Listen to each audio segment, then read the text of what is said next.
नमस्कार दोस्तों, राधे राधे, जय जय श्री राम, हर हर महादेव। दोस्तों, स्वागत है एक बार फिर से मेरे चैनल पे। आपका बहुत बहुत स्वागत है।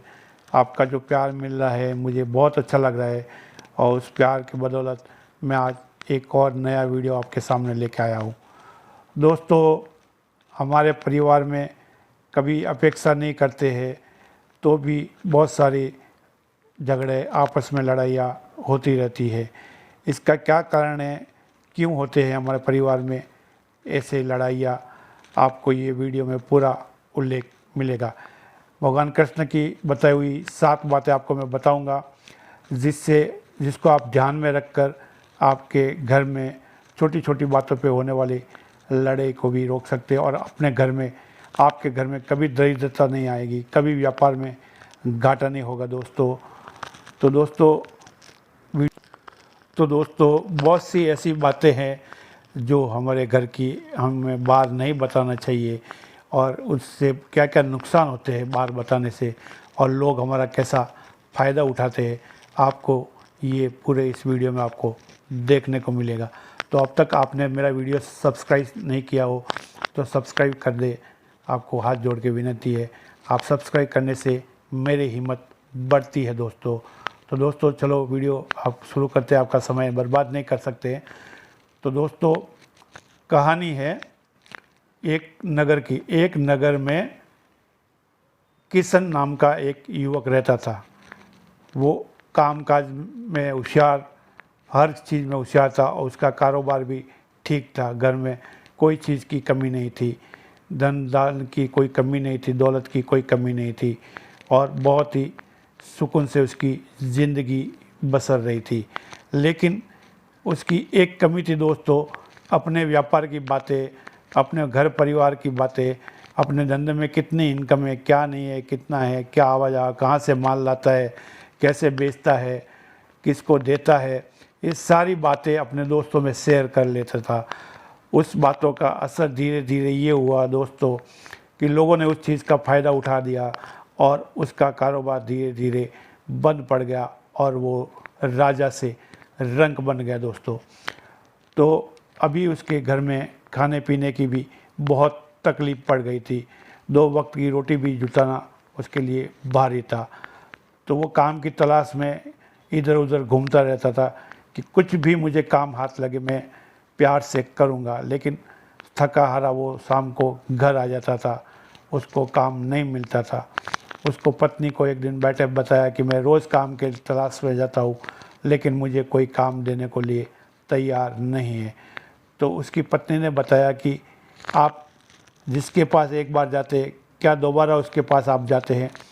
तो पति ने अपने सर में हिलाया, बोला मैं एक बार जाता तो दूसरी बार जाऊंगा तो वो गुस्सा नहीं करेंगे क्या? तो पत्नी ने बोला नहीं, आप जिसके पास एक बार गए दोबारा जाइए, तिबारा जाइए और उनको हाथ जोड़ के विनती करिए, आपकी गरीबी का बताइए, आपकी तकलीफ़ बताइए, तो हो सकता है आपके ऊपर दया करके आपको वो काम दे दे। तो पति खुश हो गया। दूसरे दिन जल्दी उठा और एक सेठ के पास गया जिसको 2 दिन पहले ही मिल के आया था दोस्तों। जाके उससे फिर सेठ से रिक्वेस्ट की कि मुझे कुछ भी काम दीजिए। तो सेठ ने देखते ही उसके ऊपर गुस्सा हो गया कि आपको मैंने 2 दिन पहले ही मना बोला था, आप समझते नहीं है। जब मना बोला था कि भाई मेरे पास काम नहीं है तो मैं कहाँ से दूँ, तो आप फिर से आ गए। तो इस बार किशन ने हाथ जोड़ के उसके सेठ से बोला कि हे सेठ जी, मैंने और मेरी पत्नी ने 2 दिन से खाना नहीं खाया है, मेरे घर में अन्न की कमी है और हम लोग बहुत ही तकलीफ़ में हैं। आप जो भी वेतन देंगे, आप जितना भी देंगे मैं ले लूँगा और जो भी आप मुझे काम कराएंगे अपने फैक्ट्री में, अपने घर में जो भी काम कराएंगे मैं प्रेम से करूँगा। इस पर उन सेठ को उनके ऊपर दया आ जाती है दोस्तों। तो उनको ये उनके फैक्ट्री में रख देता है क्योंकि उनको पहले उस चीज़ का अनुभव था। तो दोस्तों वो उसकी सेठ की फैक्ट्री में बड़े ही प्यार से काम करता है और खूब मेहनत करता है और धीरे धीरे वो डबल मेहनत करने लगा और उसके घर संसार बराबर चलने लगा। तो धीरे धीरे उसके मन में एक वहम आया कि मैं इतना काम कर रहा हूँ, इतना ज़्यादा औरों से काम कर रहा हूँ, लेकिन औरों से मुझे वेतन कम क्यों मिल रहा है। मैं भी उतना काम कर रहा हूँ और वो भी उतना काम कर रहा है, बल्कि मैं उनसे डबल काम कर रहा हूँ, तो मुझे इतना कम वेतन क्यों मिल रहा है। तो उनको एक दिन सेठ जी को अकेले में देखा तो सामने जाके वो किशन खड़ा हो गया और सेठ जी को बोला, सेठ जी आपसे मुझे कुछ बात करनी है। तो सेठ ने जब हाँ बोला तो बोला कि सेठ जी मैं आपका सारा काम अच्छे से करता हूँ, मन लगा के करता हूँ और औरों से ज़्यादा भी करता हूँ, तो मुझे औरों से वेतन कम क्यों दिया जा रहा है। बस इतना सुनना था। सेठ गुस्से में आ गया। सेठ ने गुस्से में आके तपाक से बोला कि जब तुम मेरे पास काम मांगने को आया था तब तुमने क्या बोला था। मैंने बोला था कि मुझे ज़रूरत भी नहीं है, फिर भी मैंने दया करके आपके ऊपर दया करके मैं आपको नौकरी पे रखा। उस टाइम तो बोल रहे थे कि आप जो दोगे वही मैं ले लूँगा। मुझे किसी की ज़रूरत नहीं थी, उसके बावजूद मैंने आपको रखा, आपके गरीबी के ऊपर दया खा के मैंने आपको रखा, और अब आप ऐसी बात कर रहे हो। तो किशन को अच्छा नहीं लगा, लेकिन किशन बहुत जल्दी ही समझ गया कि सेठ कहीं ना कहीं ठीक कह रहे। बस वो वहाँ से निकल गया। लेकिन दोस्तों वो चीज़ उसके मन में घर कर गई थी और धीरे धीरे उसने लोगों को ये बताना शुरू कर दिया कि सेठ मेरे साथ गलत कर रहा है। मैं इतना काम करता हूँ और मुझे इतना सा वेतन देता है, दूसरों को इतना वेतन देता है, फलाने को इतना वेतन देता है और मेरे को कम देता है। सेठ क्या काम करता है, कहाँ से माल लाता है, कैसा करता है, सब लोगों को बात बताने लगा। दोस्तों धीरे धीरे धीरे वो उसके मन में ये जगह घर कर गई और आखिर में एक दिन सेठ के सामने जाके बोला, सेठ जी मुझे आपकी नौकरी नहीं करनी, मुझे ये सैलरी में नहीं रहना। सेठ को त्याग पत्र अपना दे के घर पे आ गया दोस्तों। और धीरे धीरे वो घर में उसको फिर वही गरीबी, कोई दूसरी नौकरी उसने पकड़ी नहीं और धीरे धीरे वही गरीबी उसको फिर घेरने लगी। दो वक्त की रोटी भी उसको नसीब नहीं हो रही थी। लोगों से उधार मांगता, लोग उसकी मजाक उड़ाते थे।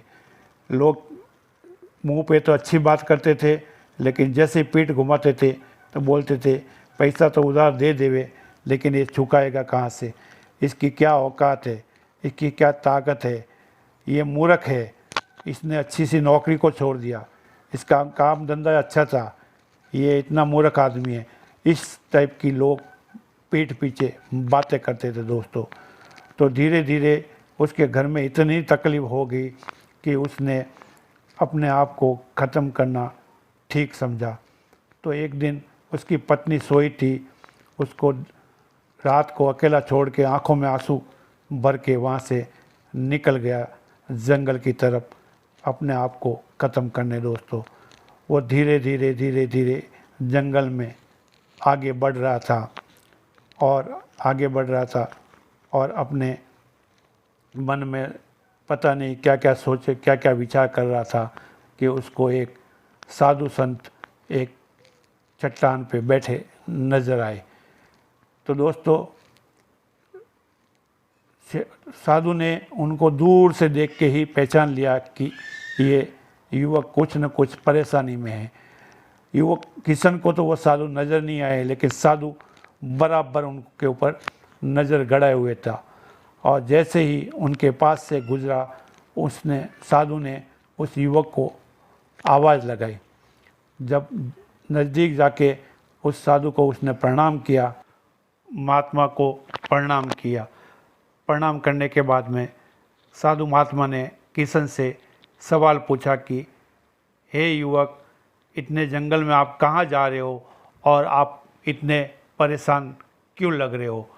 जब उसके परेशानी का कारण पूछा और उसके सर पे हाथ घुमाया तो मानो उसकी पूरी थकान उतर गई। दोस्तों साधु महात्मा ने उसको इतने प्यार से सलाया तो पहले तो वो फूट फूट के रोने लगा। उसके बाद जब साधु महात्मा ने उसको प्यार से सहलाया, पास में बिठाया, पानी पिलाया, तो वो युवक अपनी व्यथा सुनाने लगा। साधु महात्मा से कहने लगा कि मैं बहुत पैसे वाला था, बहुत काम करता था, हर इंसान ने मेरा फ़ायदा उठाया, यहाँ तक कि मैंने नौकरी भी की, काम भी किया, मेरे सेठ ने भी मेरा बहुत फ़ायदा उठाया, मेरे सगे संबंधियों ने भी मेरी मूर्खता का फ़ायदा उठाया। वो मुझे मूर्ख कह के पुकारते हैं, जबकि मैंने किसी को नुकसान नहीं दिया और किसी का एक डेला मैंने नहीं खाया, फिर भी वो मुझे उंगली दिखाते हैं। और तो और दोस्त भी मेरी मजाक उड़ाते हैं। इतना सब वृतांत सुनने के बाद साधु महात्मा ने अपने मन में विचार किया आराम से और उसको बिठा के बोला कि तुम्हारी जो भी तकलीफ़ है उसके सीधे सारे जिम्मेदार आप ही हो। जो भी आपने मुसीबत झेली है, आज दिन तक जो मुसीबत आपको आई है, उसके पूरे जिम्मेदार आप हो। और साधु महात्मा आगे कहने लगे कि हे युवक, आप अपनी जिम्मेदारी आप अपने सर पे नहीं लेते और दूसरों को बताते हैं। आप अपने घर के व्यापार की बातें दूसरों को बताते हैं, अपने घर की बातें शेयर करते हैं, और आपने जो भी खड्डा खोदा है, आपके घर में जो भी तकलीफ़ हुई है, आप उस खड्डे के जिम्मेदार आप ही हो। इतने में वो युवक बहुत भावुक हो गया और उसने साधु महात्मा के वो पाँव में गिर गया। बोला, हे साधु महात्मा, हे गुरुवर, आपको कोटि कोटि प्रणाम हो।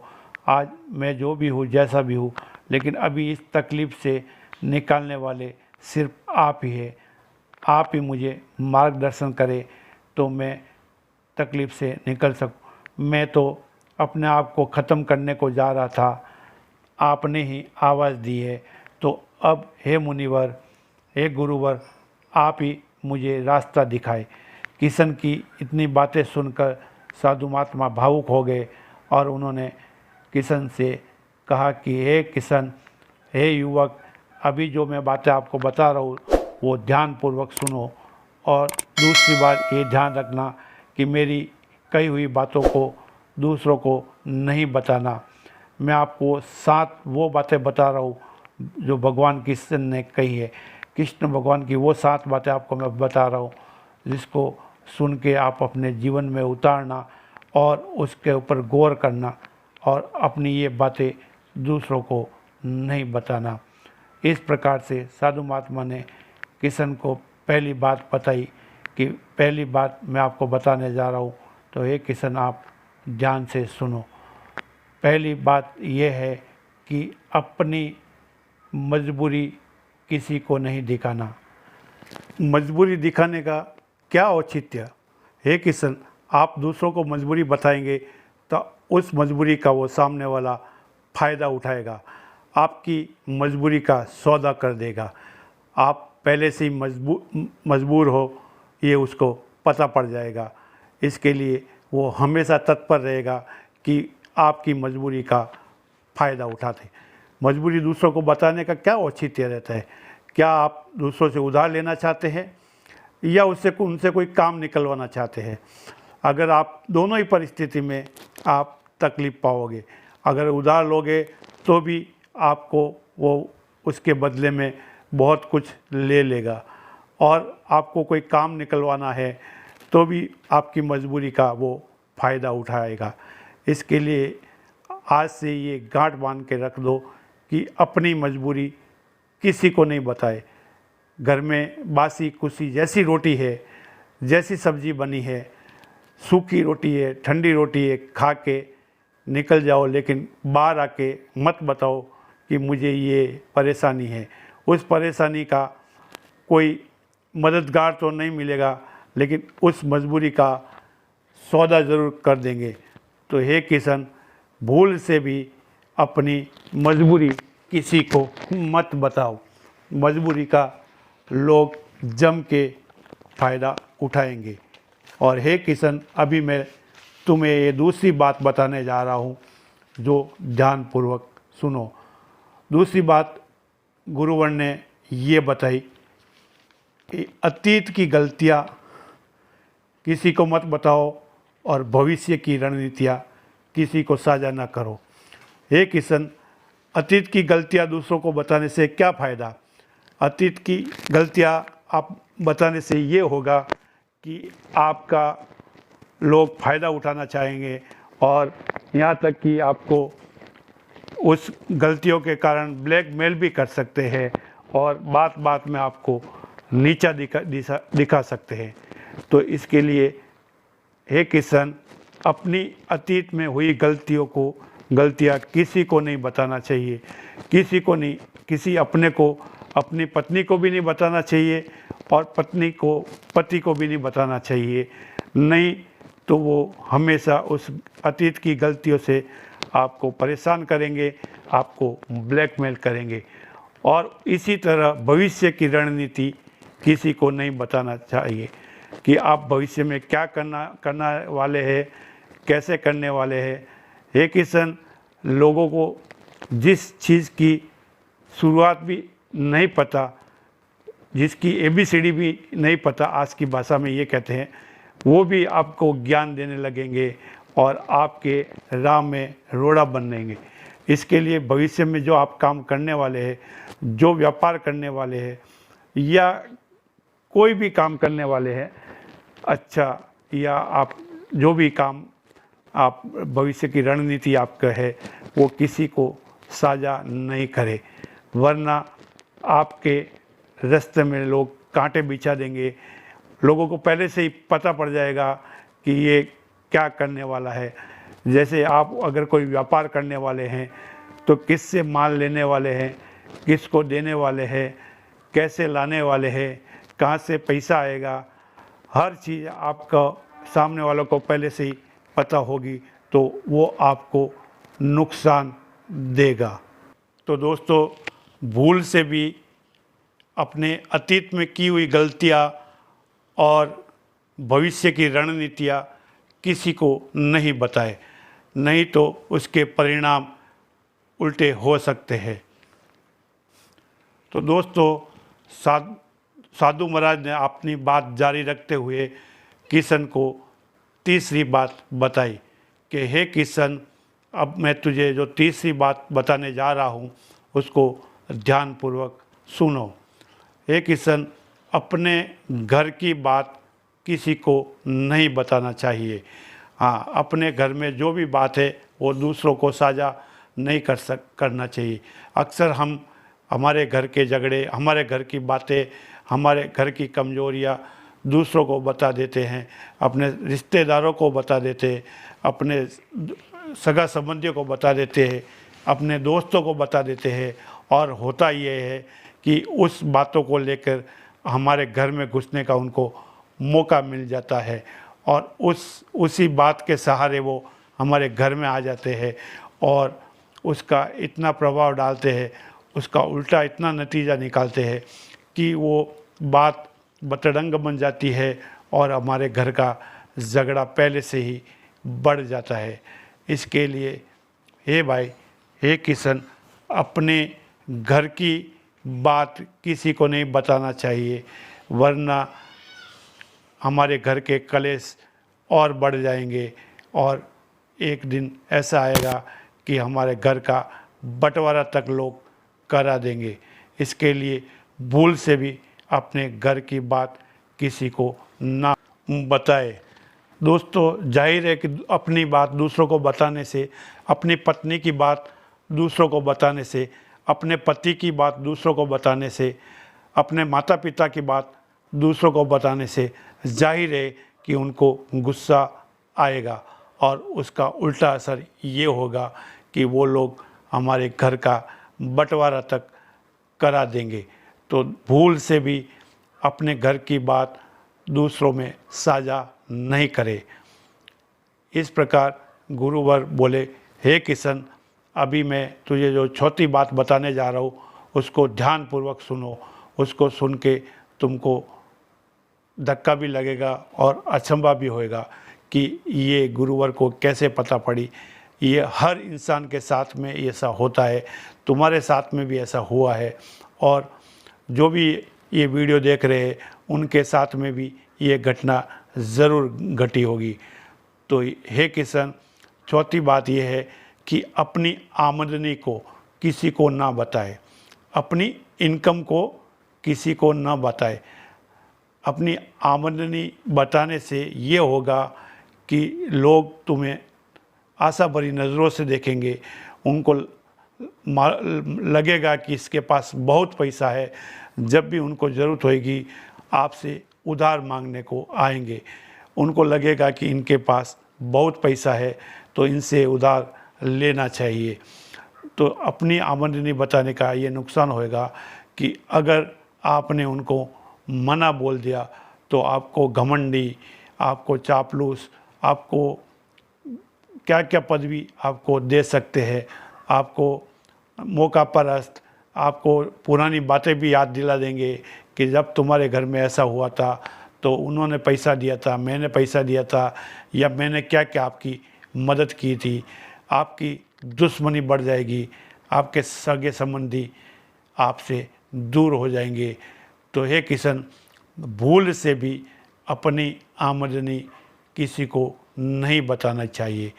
और इसमें अभी ये उल्टा है कि अगर आपकी आमदनी कम हो तो भी दूसरों को नहीं बताना चाहिए।